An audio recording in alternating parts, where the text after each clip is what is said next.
Oh man, it is a lot going on in the world of Caitlin Clark. New sponsorships to the left, new deals to the right. It's a lot going on. We are gonna get to every.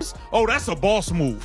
Oh, that's a crazy boss move. That's a flex. Hey, listen, I understand. You got Nike deals, you got freaking PGA Golf Tour, Live Golf Tour, you got hockey sponsor. I know you got a lot going on, but to turn down 15 M's. The WNBA just blew up, seriously. Like kids at checkout who didn't get their candy. Caitlin Clark looked at a $50 million offer from the commissioner and just shrugged, saying, nah, I'm good. Can you even picture that much money just sliding back across the table? Fans are losing it, the haters are going crazy, and honestly, the commissioner is probably already booking therapy sessions. This is pure unfiltered chaos, and nobody, absolutely nobody saw this coming. 15. Woo! After 50. It started at 5. Right. But the official final offer was 15. So most players, they're typically looking at something like $1.5 million for a 10-year deal. 10 weeks. He must be making some good dough, and I just think that it was more like a league thing. She didn't want to be anything. Yeah. She had to give the WNBA Yeah, and I'm sure many offers came to her, especially after that. I think we helped her. Yeah, make more money. With some more money. If anything, you got a name like Ice Cube offering you $15 million on publicly, man. You got all that. That's all you need. That's all you need for the other 5 and the other 5 and the other 5 to come together.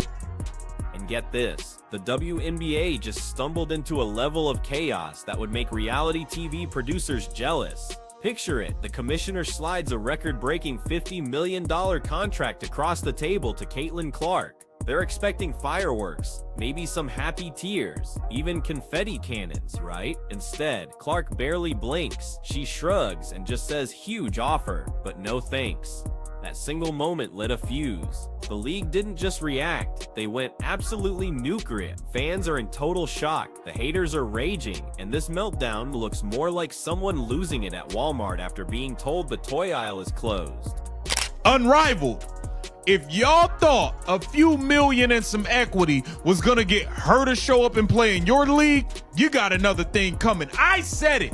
If Unrivaled want Caitlin Clark, y'all, a minimum of 10 million plus like 50% ownership of the whole league. That's where we start. That's the starting negotiation point. I might have undersold her, y'all. I might have undersold Caitlin Clark. Look,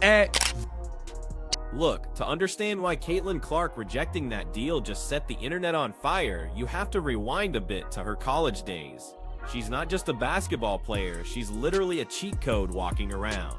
In college, Clark would just casually sink threes from way out near the parking lot. She made defenders look like they were just extras in her personal highlight reel. Fans didn't just go to her games, they were practically begging for tickets, cramming into arenas for any chance to witness that spectacle. She wasn't just a star, she was a full-blown phenomenon. league is on welfare. Okay, if they weren't on welfare, then the league would fold and there would be no women's basketball. And that is basically what has been revealed in this bombshell report about the WNBA being on track to lose roughly $50 million this year. $50 million, which is significantly more than the WNBA had been losing on a yearly basis in the past. Now, again, this is a little bit surprising because of the explosion in popularity of the WNBA due to Caitlin Clark, okay? But once we get into the details, it's not really all that surprising. But at the same time, reports like this kind of drive home the point that reasonable people have been trying to make about the WNBA. And when she hit the WNBA, Caitlin Clark wasn't just some rookie. She was basically an economy on two legs. Merchandise sales shot through the roof, ticket prices surged, and arenas started looking more like Taylor Swift concerts, minus all the friendship bracelets. So naturally, the WNBA thought it was time to lock her down. $50 million, that's a number the league had never even dared to whisper before. To put it in perspective, most WNBA players are barely scraping by on contracts so small they wouldn't even cover an NBA rookie's sneaker budget. Clark had just completely changed the game.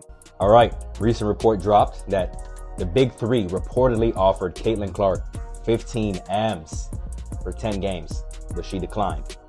Crazy.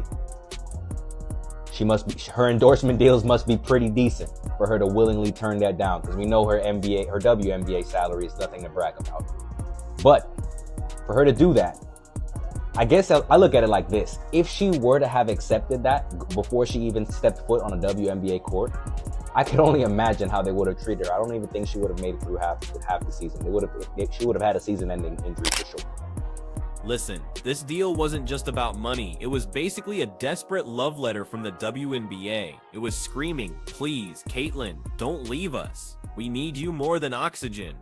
But then came the twist, the rejection. It was a nuclear-level no, the kind that makes the person who offered it immediately question every life choice they've ever made. Imagine the commissioner like someone who spent months planning the perfect marriage proposal. Ring, fireworks, a crowd ready with iPhones rolling in 4K only to get shut down in front of everyone. But here's the kicker, with endorsements from Nike, Gatorade, State Farm, you name it, she's already sitting at a table stacked with offers worth double that. Smiling in commercials and casually draining logo threes pays way better than a league check. The WNBA thought they were dangling the deal of a lifetime, but Caitlin Clark knows her true value. She's not just another player, she's the main attraction, the very reason casual fans bother tuning in.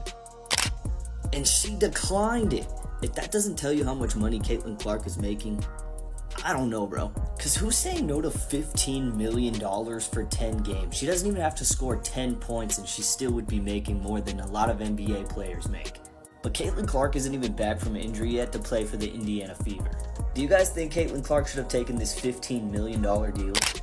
Look, at this point, Caitlin Clark is to the WNBA what Wi-Fi is to your house.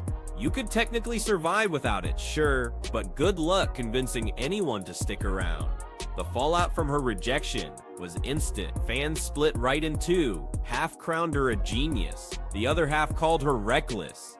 Sports media lost its absolute mind, spinning it like a Wall Street crash mixed with a royal scandal. Headlines were practically screaming, "Is Caitlin Clark destroying the WNBA?" And honestly, the league had to wonder the same thing themselves.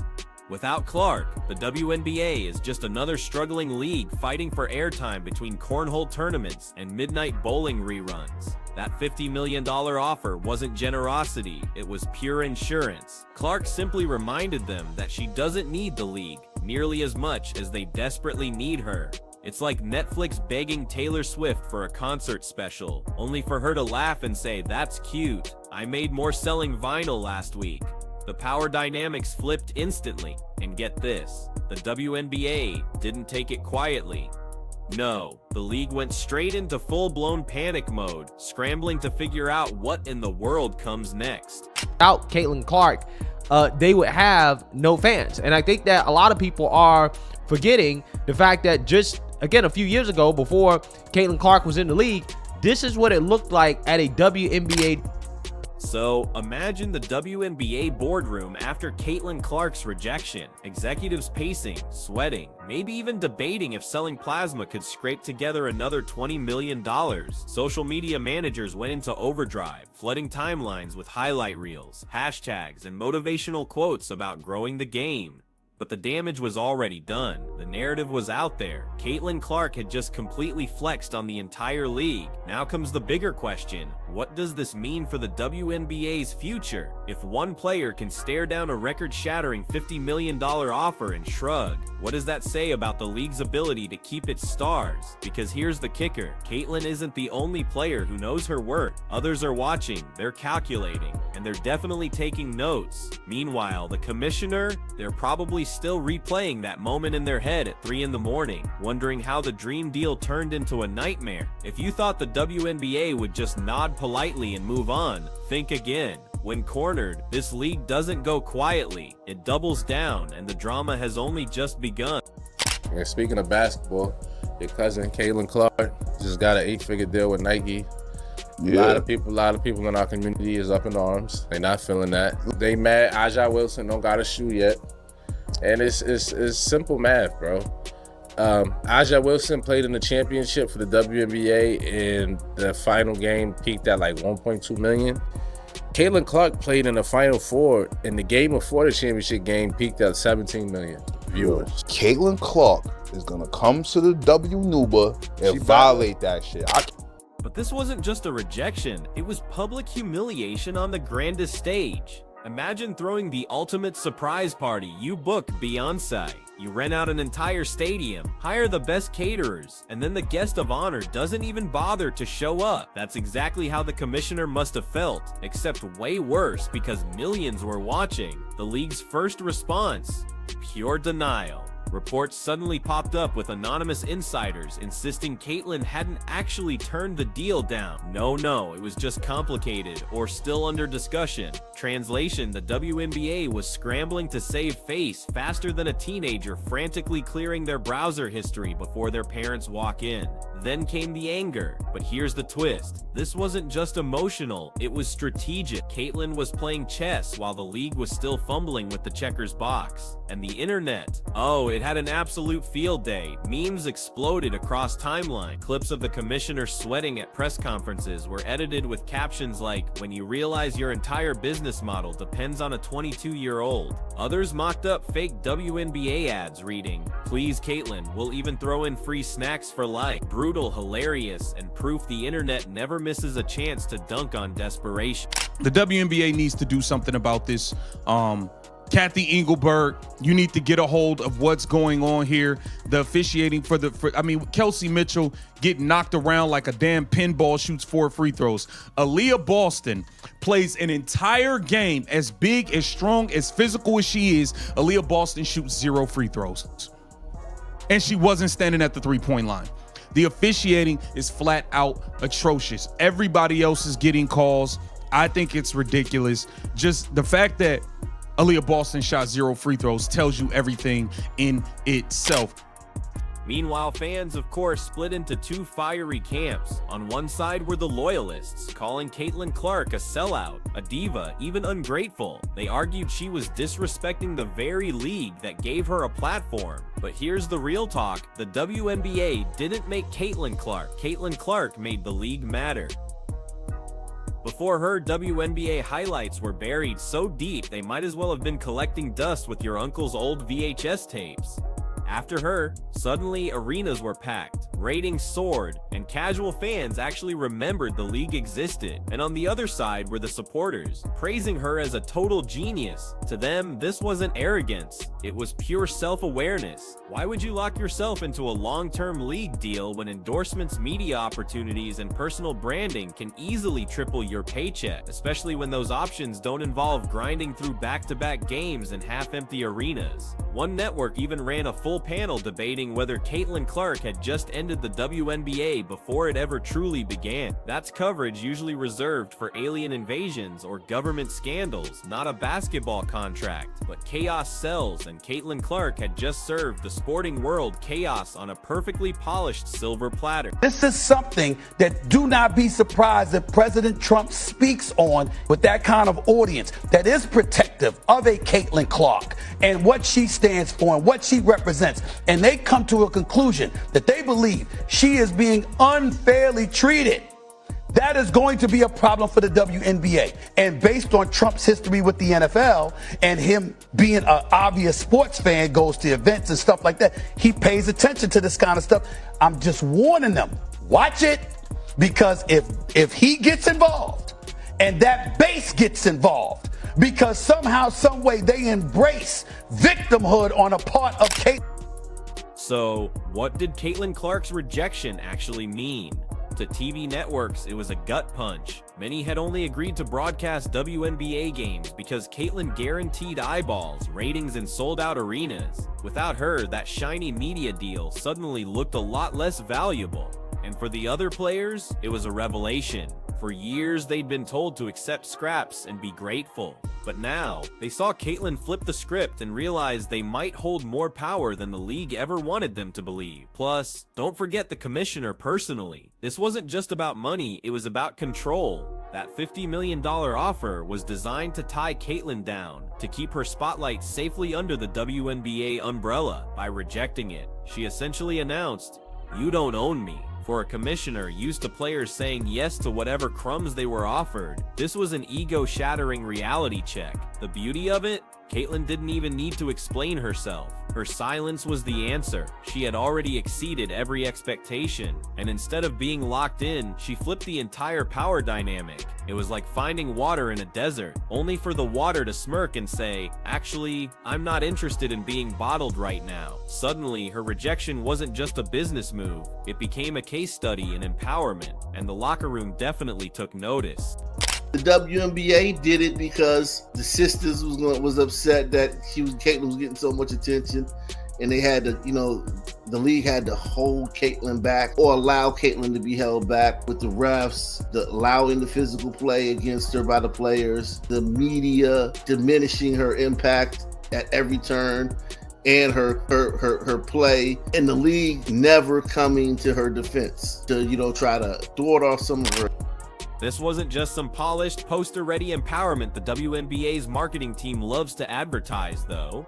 No, this was the real kind, the kind that absolutely terrifies executives. By now, the league's meltdown was undeniable, and the damage was permanent. Caitlyn Clark had made it clear the power didn't sit with the commissioner's office, the boardroom, or the networks. It sat with her, and she proved it by casually walking away from $50 million.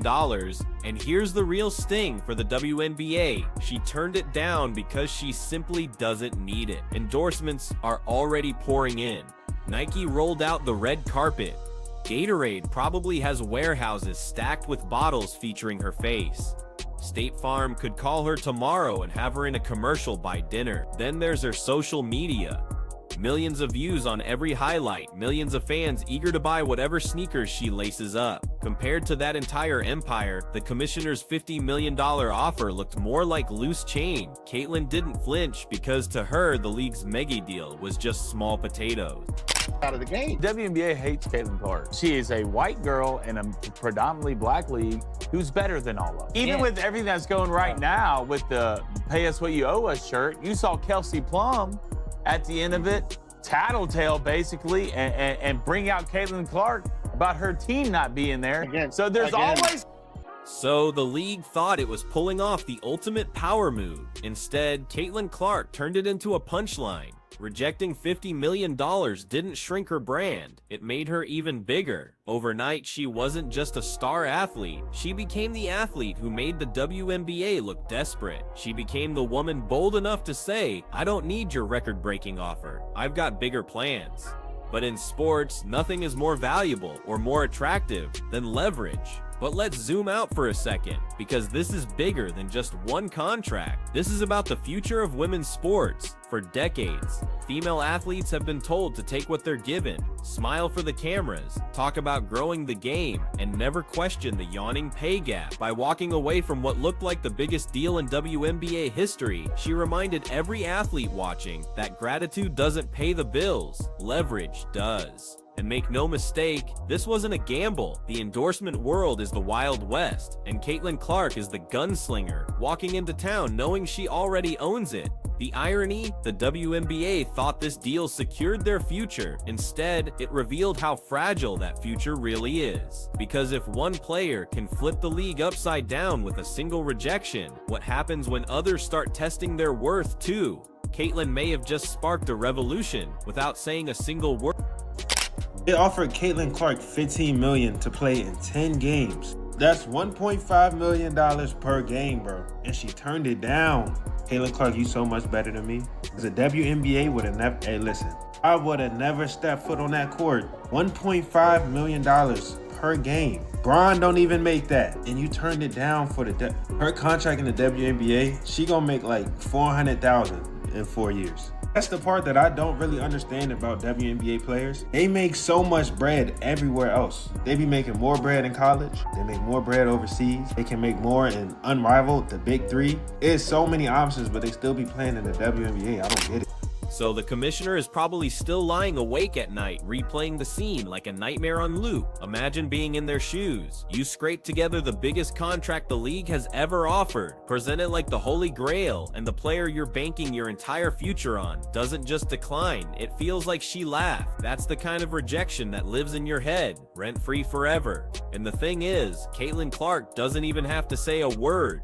Every game she plays, every sold-out arena, every viral highlight reel makes her point for her. She holds all the leverage without lifting a finger. The more the WNBA tries to spin themselves as the winners in this story, the more obvious it becomes that Caitlin is the one in control. Clark isn't just sitting pretty, she's rewriting the playbook. By turning down $50 million, she redefined what it means to have options in modern sport. She proved that real power doesn't sit in a commissioner's office or a boardroom. It rests with the stars who know their worth and aren't afraid to act on it. The WNBA needs Caitlin Clark far more than Caitlin Clark needs the WNBA. And she reminded everyone with one devastating word: no.